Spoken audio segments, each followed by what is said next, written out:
मित्रांनो, नेहमीप्रमाणे एक चिंटू असतो, एक चिंटी असते.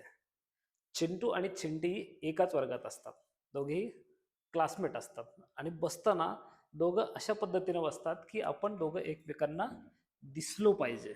म्हणजे अतिशय ठराविक ठिकाणी ते दोघंही बसलेले असतात आणि कशासाठी बसलेले असतात, तर एकमेकांकडे छानपैकी बघता यावं म्हणून. तर एक वर्ग आहे, क्लासरूम आहे. त्या क्लासरूममध्ये हा आपला चिंटू बसलेला आहे.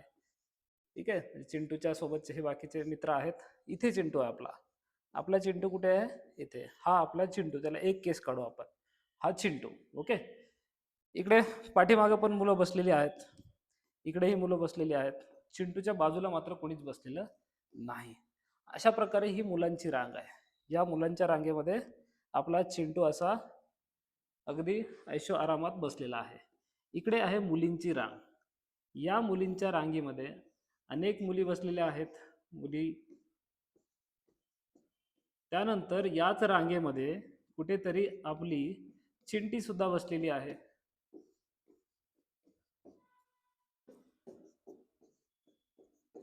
तर ही आपली चिंटी, जिला आपण 4 केस जास्त काढू. ठीक आहे. एक केस काढलेला हा आपला चिंटू, 4 केस जास्त काढलेली ही आपली चिंटी. तर चिंटू आणि चिंटी. चिंटू तिला स्वतःकडे बघण्यासाठी प्रवृत्त करतोय. चिंटू इकडून एकटक तिला बघतोय. इकडे आपले मास्तर शिकवत आहेत. मास्तर शिकवण्याकडे यांचं अजिबात लक्ष नाही. मास्तरला थोडे मोठे केस काढू. ठीक आहे. तर हा मास्तर आहे, तो शिकवतोय. चिंटू आपला चिंटीकडे बघतोय. सतत चिंटीवरती एकटक नजर ठेवतोय. चिंटी थोडी थोडी त्याला स्माइल देतीये.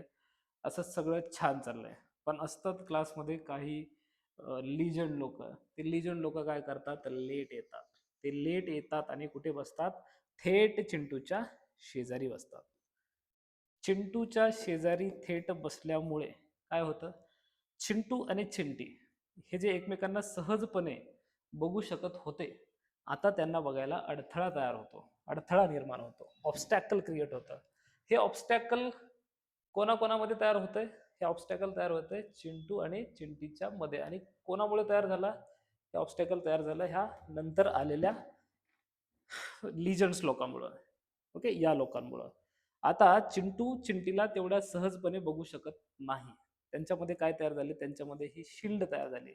शिल्ड म्हणजे ढाल तयार झाली, किंवा आपण याला असं म्हणू की याला स्क्रीन तयार झाली. काय तयार झाली? स्क्रीन. कोणामध्ये तयार झाली? चिंटूमध्ये आणि चिंटीमध्ये.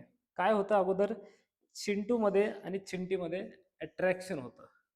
हे अट्रॅक्शन आता कमी झालं. का कमी झालं? कारण मध्ये यांची भरती झाली. कळतंय?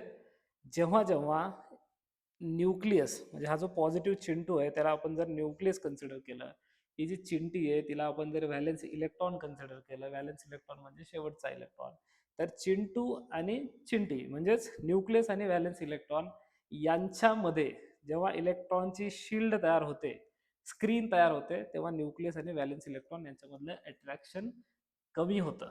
तुम्ही या चित्रामध्ये बघू शकता. इथे जर आपण चिंटू कन्सिडर केला, इथे जर आपण चिंटी कन्सिडर केली, तर या दोघांमध्ये असलेलं जे काही अट्रॅक्शन आहे ते अट्रॅक्शन या आतमधल्या शेलमध्ये इलेक्ट्रॉनची फिलिंग झाल्यामुळं होतं. ओके.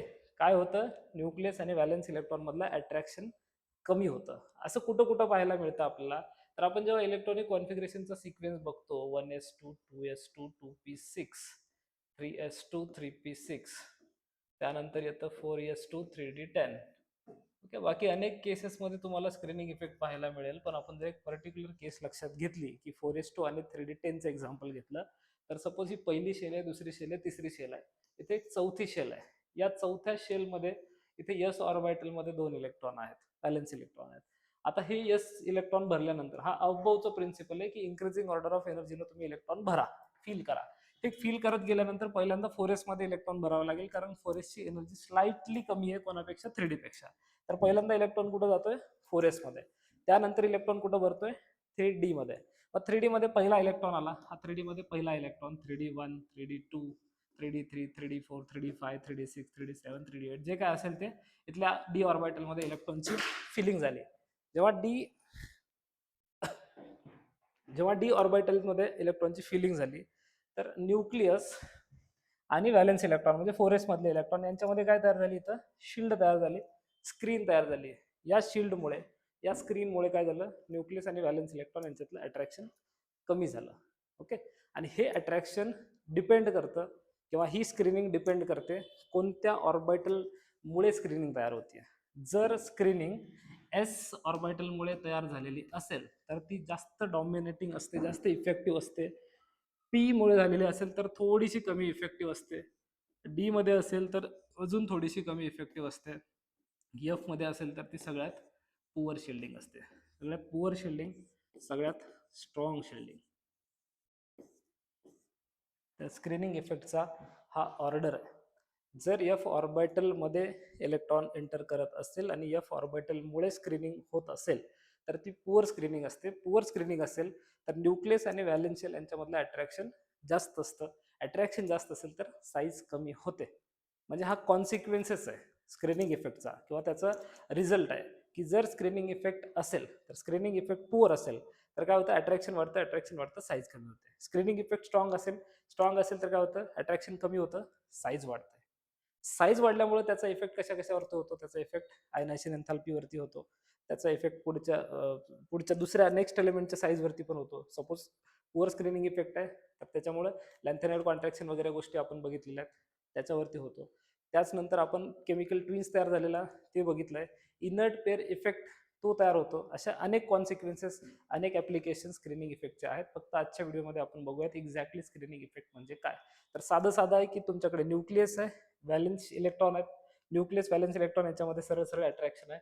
परंतु न्यूक्लियस आणि व्हॅलेन्स इलेक्ट्रॉनच्या मध्ये जर इलेक्ट्रॉनची फिलिंग व्हायला लागली आणि दोघांच्या मध्ये स्क्रीन तयार झाली तर ही स्क्रीन काय करते, या न्यूक्लियसला व्हॅलेन्स इलेक्ट्रॉनला अट्रॅक्ट करण्यापासून रोखते. जर स्क्रीनिंग स्ट्रॉंग असेल तर. जर पुअर असेल तर अट्रॅक्शन वाढतं, साईज कमी होते. ओके. स्क्रीनिंग इफेक्ट याला म्हणतात. हा जो एस पी डी एफचा ऑर्डर आहे तर एस ऑर्बिटलचा जो स्क्रीनिंग इफेक्ट आहे हा डॉमिनेटिंग, हा इफेक्टिव्ह आहे. त्याचं रिझन आहे की एस ऑर्बिटल थोडासा तो एकतर तो स्फेरिकल शेपनी आहे, तो न्यूक्लियसच्या जवळ असतो. न्यूक्लियसच्या जवळ असल्यामुळे काय होतं, जवळ असल्यावर त्याचा इफेक्ट जास्त होतो, जास्त डॉमिनेटिंग असतो. तुम्ही एक एक्सपेरिमेंट करून बघा. जर तुम्ही बसलेले आहात, तुम्ही स्वतःच्या डोळ्यासमोर इथे हात ठेवून बघा. तुम्ही जर डोळ्याच्या एकदम जवळ हात ठेवलात तर तुम्हाला समोरची गोष्ट दिसणार नाही. तुम्ही थोडासा हात दूर घेऊन जा, इथे जाऊन बघा, तुम्हाला इतका त्रास होणार नाही. इथे घेतल्यावरती तर त्रास खूपच कमी झालेला असेल, अजून थोडासा दूर नेला तर निग्लिजिबल असेल. त्यामुळे स्क्रीनिंग जास्त इफेक्टिव्ह कुठे असते, जेव्हा ती न्यूक्लियसच्या क्लोज असते. थोडीशी जसं जसं दूर जातो, त्यामुळे एस ऑर्बिटल इथं आहे पी डी एफ. जसं जसं दूर जाईल तसं तसं स्क्रीनिंगचा जो इफेक्ट आहे किंवा इम्पॅक्ट आहे तो हळूहळू कमी होत जातो. त्यामुळे सगळ्यात स्ट्रॉंग स्क्रीनिंग इफेक्ट कोणाचा आहे, एस ऑर्बिटलचा. सगळ्यात पुअर कोणाचा आहे, एफ ऑर्बिटलचा. जिथं जिथं डी ऑर्बिटल किंवा एफ ऑर्बिटल असेल तिथं स्क्रीनिंग पुअर असते, तिथं अट्रॅक्शन वाढतं, तिथं साईज कमी होते. आणि साईज कमी झाल्यामुळे lanthanide contraction, chemical twins, inert pair effect असे त्याचे ऍप्लिकेशन किंवा असे त्याचे कॉन्सिक्वेन्सेस क्रिएट होतात. कळतंय? सगळ्यात strong S P D F. एसचा का एवढा इफेक्टिव्ह आहे, कारण जवळ आहे. जी माणसं आपल्या जवळ असतात त्या जवळच्या व्यक्तींच्या वागण्याचा, बोलण्याचा, सगळ्या गोष्टीचा आपल्यावर जास्त परिणाम होतो. जी व्यक्ती आपल्यापासून दूर आहेत किंवा परक्या माणसाचा आपल्यावर इतका परिणाम होत नाही. ओके. जवळच्या माणसांचा जास्त प्रॉब्लेम होतो, जवळच्या माणसांचा जास्त अडथळा निर्माण होतो. त्यामुळे एस ऑर्बिटल जवळ आहे, जास्त अडथळा आहे. पी डी एफ, एफचा तर निग्लिजिबल आहे. कळतंय? So this is brief and very simplified explanation for exactly what screening effect stands for. I hope तुम्हाला हे कळलेलं असावं. स्क्रीनिंग इफेक्टचे ऍप्लिकेशन घेऊन पुढच्या कुठल्या तरी एखाद्या व्हिडिओमध्ये आपण भेटूयात.